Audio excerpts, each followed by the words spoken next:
Hi friends, வணக்கம். எல்லாரும் எப்படி இருக்கீங்க? நல்லா இருக்கீங்களா? நாங்க வந்து சேஃபா சூப்பரா இருக்கோம். நீங்களும் சேஃபா இருக்கீங்க அப்படின்னு நம்புறேன். இன்னைக்கு வந்து நம்ம சேனல்ல என்ன ரெசிபி பார்க்க போறோம்னு பார்த்தீங்கன்னா, நெய் வச்சு ஒரு சூப்பரான நெய் பிஸ்கட் எப்படி பண்றது அப்படின்னு தாங்க பார்க்க போறோம். இன்னைக்கு வந்து பார்த்தீங்கன்னா, நான் ஃப்ரெஷ்ஷா ஊர்ல கிடைக்கக்கூடிய நெய் வந்து வாங்கிட்டு வந்திருக்கேன். அத வச்சு உங்களுக்கு ஒரு சூப்பரான நெய் பிஸ்கட் செஞ்சு காமிக்கிறேன். இந்த நெய் பிஸ்கட் செய்கிறதுக்கு நான் 2 டேபிள் ஸ்பூன் அளவுக்கு நெய் எடுத்துக்கிறேன். நான் கையில் வச்சிருக்க பாருங்க. இந்த ஸ்பூனால 2 டேபிள் ஸ்பூன் அளவுக்கு நான் நெய் எடுத்திருக்கேன். இதில் கிட்டத்தட்ட நம்மளுக்கு ஒரு 10 பிஸ்கட் அளவுக்கு நம்மளுக்கு கிடைக்கும். ஸோ அடுத்தது நான் ஒரு கப் எடுத்திருக்கேன். இந்த கப்பில் அரை கப் அளவுக்கு நான் வந்து பொடி பண்ண சர்க்கரை எடுத்திருக்கேன். பொடி பண்ணதுக்கப்புறமா அரை கப் அளவு சர்க்கரை எடுத்துக்கோங்க. சர்க்கரை வந்து பார்த்திங்கன்னா பொடி பண்ணதுக்கப்புறம் நீங்கள் மெஷர் பண்ணணும். அப்போ தான் வந்து அளவு கரெக்டாக இருக்கும். இப்போ இந்த சர்க்கரையாக அந்த நெய்யில் சேர்த்துட்டு இந்த மாதிரி நல்லா மிக்ஸ் பண்ணிக்கோங்க. ஃபஸ்ட்டு நெய் வந்து உருக்கிட்டு சேர்க்கணும் அப்படின்னு எந்த அவசியமும் இல்லை. நெய் வந்து அப்படியே சேர்த்திங்க அப்படின்னா தான் கரெக்டாக வரும். சேர்த்துட்டு பாருங்கள், கொஞ்சம் நேரம் நல்லா மிக்ஸ் பண்ணதுக்கப்புறமா இந்த மாதிரி நல்லா மிக்ஸ் ஆகி வந்துடும் நம்மளுக்கு. ஸோ இது ரெண்டும் இந்த மாதிரி நல்லா மிக்ஸ் ஆனதுக்கப்புறமா அடுத்து வந்து நம்ம மாவு சேர்க்க போகிறோம்.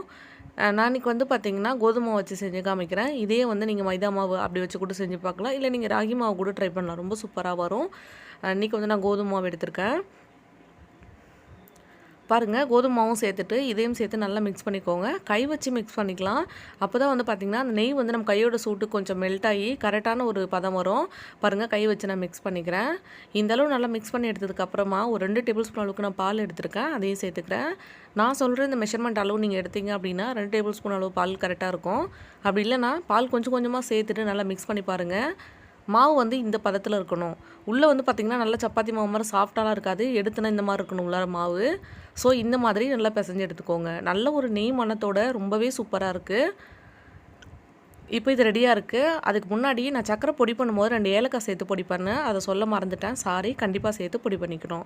அடுத்ததாக இந்த மாதிரி வீட்டில் இருக்க ஒரு பிளேட் எடுத்துக்கோங்க. பிளேட்டில் எண்ணெயோ இல்லை கொஞ்சமாக நெய்யோ அப்ளை பண்ணிவிட்டு மேலே கொஞ்சமாக அதே மாவு, நீங்கள் என்ன மாவில் செய்கிறீங்களோ அந்த மாவு கொஞ்சமாக தூவிட்டு இந்த மாதிரி டஸ்ட் பண்ணி எடுத்துக்கோங்க. வர மாவுனா என்ன அப்படின்னு சொல்லி ஒருத்தங்க கமெண்ட் பண்ணியிருந்தீங்க. வர மாவுனா பார்த்தீங்கன்னா ட்ரையாக இருக்க மாவு தான் நான் வர மாவுன்னு சொல்லியிருந்தேன். நான் அதே கோதுமை மாவால் மேலே தூவிட்டு இந்த மாதிரி வந்து டஸ்ட் பண்ணி எடுத்து வச்சுருக்கேன். இந்த பிளேட் மேலே நம்ம எடுத்து வச்சுருக்க பிஸ்கெட் வச்சுட்டு அதுக்கப்புறம் பேக் பண்ணோம் அப்படின்னா இது நம்மளுக்கு ஒட்டாமல் வரும். அதுக்காக கேக் பேக் பண்ணும்போதும் இதே ப்ரொசீஜர் தான்.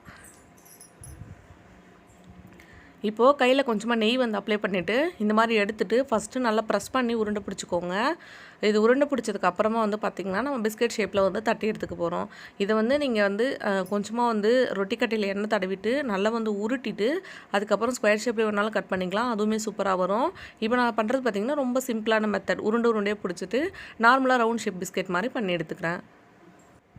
அடுத்தது இந்த மாதிரி ரவுண்டாக செஞ்ச பிஸ்கெட் வந்து பார்த்திங்கன்னா இந்த மாதிரி பிளேட்டில் அடுக்கிக்கோங்க. இது வந்து நல்லா கேப் விட்டு வைங்க. அப்போ தான் பிஸ்கெட் பெருசாகி வரும்போது நம்மளுக்கு கரெக்டாக இருக்கும். ஸோ கொஞ்சமான இன்க்ரீடியன்ஸ் தான், ரொம்பவே சூப்பரான கடைகளில் கிடைக்கிற அதே மாதிரி பிஸ்கெட் நல்ல ஒரு நெய் வாசனையோடு இருக்கும்.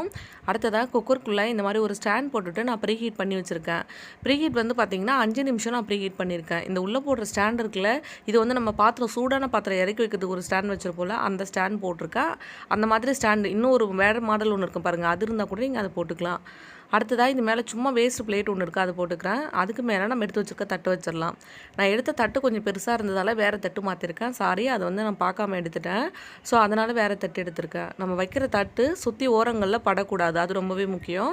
அடுத்ததாக இதை மூடி போட்டுட்டு சரியாக வந்து ஒரு 15 நிமிஷம் வேக வச்சு பாருங்கள். அதுக்குள்ளே நல்லா வெந்துடும். இன்கேஸ் வேகலை அப்படின்னா 20 நிமிஷம் வேக வச்சிங்க அப்படின்னா சரியாக இருக்கும். அடுப்பு வந்து நல்லா லோ ஃப்ளேமில் வச்சுட்டு நல்லா நான் வேக வச்சுட்டேன். இப்போ 20 நிமிஷத்துக்கு அப்புறம் நான் எடுத்து பார்க்கும்போது சூப்பராக ரெடி ஆகிடுச்சு. நீங்கள் வெளியில் எடுக்கும்போது சாஃப்டாக இருக்க மாதிரி இருக்கும். ஸோ அதனால் பிஸ்கெட் வேகலை அப்படின்னு நினச்சிக்க போகிறீங்க. அது கொஞ்சம் நேரம் வெளியில் எடுத்து வச்சு ஆறுனதுக்கப்புறம் நல்லா வந்து சூப்பராக செட் ஆகிடும். ஸோ நெக்ஸ்ட் பேட்ச் வந்து பார்த்திங்கன்னா இந்த கரண்டி வச்சுட்டு நடுவில் சும்மா ப்ரெஸ் பண்ணியிருக்கேன். இது ஒரு மாடல் மாதிரி, இது மாதிரியும் நீங்கள் ட்ரை பண்ணி பார்க்கலாம். இல்லை ஸ்கொயர் ஷேப் கூட ட்ரை பண்ணி பாருங்கள். எடுத்துட்டோம் அப்படின்னா சூப்பரான பிஸ்கெட் நம்மளுக்கு ரெடி ஆகிடும். கண்டிப்பாக இந்த சிம்பிளான டீ கடை பிஸ்கெட்டை நீங்களும் ட்ரை பண்ணி பாருங்கள். டேஸ்ட் ரொம்ப சூப்பராக இருக்கும். ஒரு நெய் வாசனையோட ரொம்ப சூப்பராக இருந்தது. நாங்கள் டீயோட சேர்த்து இன்றைக்கி இந்த ஸ்நாக்ஸ் தான் சாப்பிட்டோம். ட்ரை பண்ணி பார்த்துட்டு எப்படி வந்தது அப்படின்னு மறக்காமல் கமெண்ட் பண்ணுங்கள். தேங்க்யூ.